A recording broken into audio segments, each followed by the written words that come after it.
हाल है आप सबका। मैं उम्मीद करता हूं कि यार आप सब खैरियत से होंगे। तो गाइस गुंटर कारम की डे 2 की यानी कि गाइस कल सैटरडे की official world wide box office collection आ चुकी है। अभी गाइस स्टार्ट में मैं कुछ भी नहीं बोलूंगा।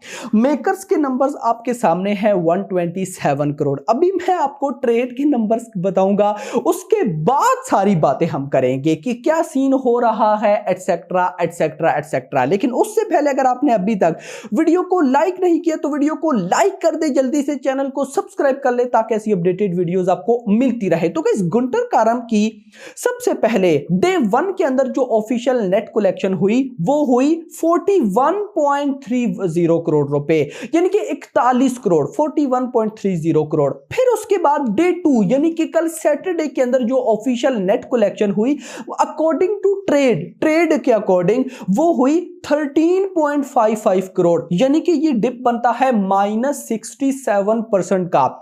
डे 1 में 41 करोड़ की नेट कलेक्शन, डे 2 में हो गई 13.55 करोड़, 13.5 करोड़ की ऑफिशियल नेट कलेक्शन, -67% का ड्रॉप। और अगर इसको मैं टोटल करता हूं तो ये बनता है 54.85 करोड़। मेकर्स ने ट्रेड नेट कलेक्शन नहीं दी, मेकर्स ने सिर्फ ग्रॉस कलेक्शन दी 127 करोड़। यहां पर मेरे पास ट्रेड के अकॉर्डिंग पहले 2 दिनों की यानी कि फ्राइडे सैटरडे की इंडिया के अंदर से नेट कलेक्शन हुई है 54.85, छोड़ो 55 करोड़ मान लेते हैं 55 करोड़। सबसे पहले मैं आपको जरा स्टेट वाइज कलेक्शन बताता हूं। तो पहले 2 दिनों की कर्नाटका से स्टेट वाइज कलेक्शन है 6.25 करोड़, आंध्र प्रदेश तेलंगाना से है 56 करोड़, तमिलनाडु से है 72 लाख, केरला से है 5 लाख, रेस्ट ऑफ इंडिया से है 93 लाख और टोटल बनता है 64.70 करोड़ रुपए। यानी कि पहले 2 दिनों के अंदर गुंटर कारम की इंडिया से नेट कलेक्शन हुई 55 करोड़ रुपए, ग्रोस मनी 64.70 करोड़ रुपए, ओवरसीज में आया 24 करोड़ रुपए और टोटल हो गया 88.70 करोड़ रुपए। 88.70 करोड़ यानी कि 88 करोड़। इसको भी छोड़ दो, हम डायरेक्ट 90 करोड़ लेकर चलते हैं कि जो ट्रेड है भाई साहब, ट्रेड के अकॉर्डिंग गुंटर कारम की इंडिया से मतलब कि इंडिया वर्ल्ड वाइड ग्रोस दोनों दिनों की ऑफिशियल वर्ल्ड वाइड कलेक्शन हुई भाई साहब 90 करोड़ रुपए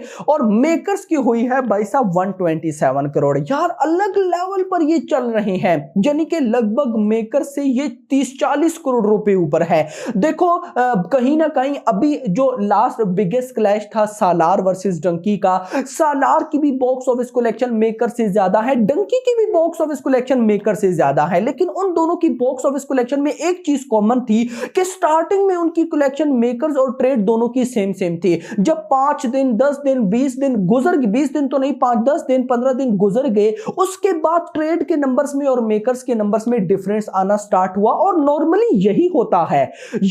लेकिन यहां पर गुंटर कारम का भाई साहब डे 1 से ही डे 2 से ही अलग सीन स्टार्ट हो गया। मैं लिटरली ये मान के चल रहा था कि आज डे 2 का जो मेकर्स की तरफ से पोस्टर आएगा गुंटर कारम का वो आएगा 110 करोड़ का, लेकिन आया कितना 127 करोड़। देखो इस बीच में पता है क्या हो रहा है, सिर्फ और सिर्फ नाम बदनाम हो रहा है सुपरस्टार महेश बाबू का। और मैं पर्सनली उस बंदे को ना यानी कि ऐसे मैंने उनकी फिल्म्स बहुत कम देखी है, लेकिन मैं उनके बारे में जानता काफी कुछ हूं कि भाई वो बंदा इस तरह का नहीं है, यानी कि वो इतना यूनिक और नाइस पर्सन है ना, आप लोग सोच भी नहीं सकते।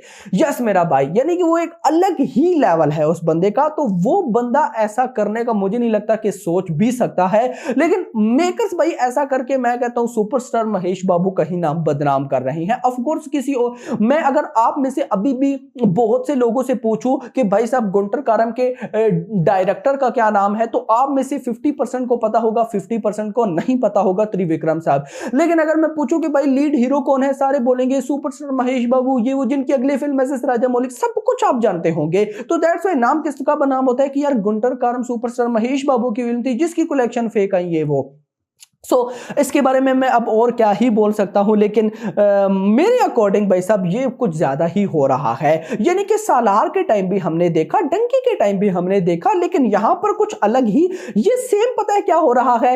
लास्ट ईयर 2023 में कन्नड़ा इंडस्ट्री से फिल्म आई थी यार, क्या नाम था उस फिल्म का जो बिल्कुल केजीएफ की तरह थी यार, उसका क्या नाम था, जिसकी डे 1 की बॉक्स ऑफिस कलेक्शन 100 करोड़, दूसरे दिन 200 करोड़, यानी कि वो तो एक अलग ही लेवल पर थे। गुंटर कारम वाले कुछ कम है, लेकिन अलग सिनेरियो। अब देखो इसके साथ अगर मैं आपको बताऊं भाई साहब, अपना दूसरा हनुमान की ऑफिशियल कलेक्शन, आप जरा वो देखिएगा। आप लोग बोलेंगे कि भाई ये हो क्या रहा है।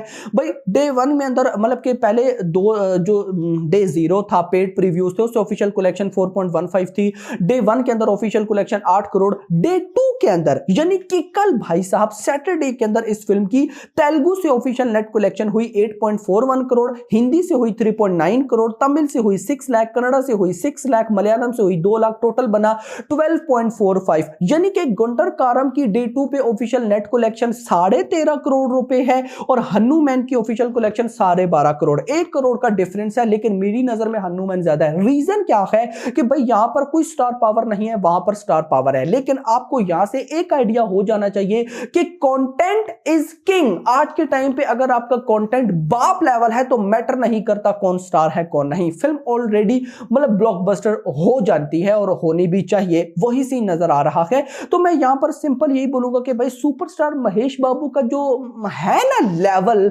वो इस ऐसे डायरेक्टर्स का नहीं है, वो है भाई एसएस राजामौली। वो अभी जब नेक्स्ट उनकी फिल्म आएगी तो सब एक दफा उनको पता भी चल जाएगा कि क्या होने वाला है। तो मैं बताना ये चाह रहा हूं कि सुपरस्टार महेश बाबू का कितना बड़ा लेवल है। और पहले दूसरे दिन के ऑफिशियल नेट कलेक्शन 13.5 करोड़, और इधर भाई हनुमान 0 मतलब कि स्टार पावर, कोई स्टार पावर नहीं, बहुत कम लोग जानते थे, उसके बाद भी ऑफिशियल कलेक्शन 12.5 करोड़। भाई साहब सुपरस्टार महेश बाबू की फिल्म से 1 करोड़ कम, क्या हो रहा है। तो भाई साहब इसके बाद हम क्या ही बोल सकते हैं, लेकिन होप फॉर द बेस्ट। देखते हैं कि अपकमिंग क्या होने वाला है। अभी तक भाई साहब गुंटर कारम की आज संडे है, डे 3 की मैंने बॉक्स ऑफिस कलेक्शन नहीं देखी और उसका अर्ली एस्टिमेट भी अभी नहीं आया। जब आएगा तो बताऊंगा, तो देखना इंपॉर्टेंट होगा कि आज क्या होता है। लेकिन मैं इतना गारंटीड बोल सकता हूं, कल जब इसी टाइम हमें गुंटर कारम का मेकर्स का पोस्टर देखने को मिलेगा, वो 150 करोड़ प्लस होगा, जो कि होना नहीं चाहिए। लेकिन hope for the best, let's see, देखते हैं क्या होता है। खैर दोस्तों, अभी तक के लिए इतना ही। होप सबको वीडियो पसंद आई, तो पसंद आई तो वीडियो को लाइक करो, चैनल को सब्सक्राइब करो और अगली आने वाली वीडियो में थैंक्स फॉर वाचिंग।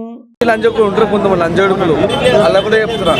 ఆ నోట్ల బాబు పెద్దగా పెడతాడు, చెడ్డ మాటలు నోట్లో అయితే బాబు పక్కన చెప్తాడు. సూపర్ గా ఉంది సినిమా. కృష్ణన్ చూసినట్టు. సాంగ్స్ ఎలా ఉన్నాయమ్మా? చాలా బాగున్నాయి. మహేష్ ఎలా ఉన్నాడు? అన్నగా ఉన్నాడా? చాలా బాగుంది. హిట్టే, సూపర్ హిట్. సెంటిమెంట్ సీన్స్ ఎలా ఉన్నాయి? సెంటిమెంట్ సీన్స్ ఎలా ఉన్నాయి? చాలా బాగున్నాయి. గుద్దోళన సినిమా మాత్రం ఎలా ఉంది? బాగుంది ఎలా ఉందన్న? బాగుంది ఎలా ఉందన్న? సినిమా వస్తుంది. సూపర్. సెంటిమెంట్స్ ఎలా ఉంది? హైలైట్. ఎలా ఉంది సార్? సూపర్ అదిరిపోయింది. వైభవ్ యాక్టింగ్ ఎలా? సూపర్ ఎక్సలెంట్ అండి, బాగుంది. సూపర్ బాగుంది సినిమా. బాబు యాక్టింగ్ ఎలా? సూపర్. డాన్స్ ఎలా ఉంది? Dance super. సార్ ఎలా ఉంది సార్? Super hit.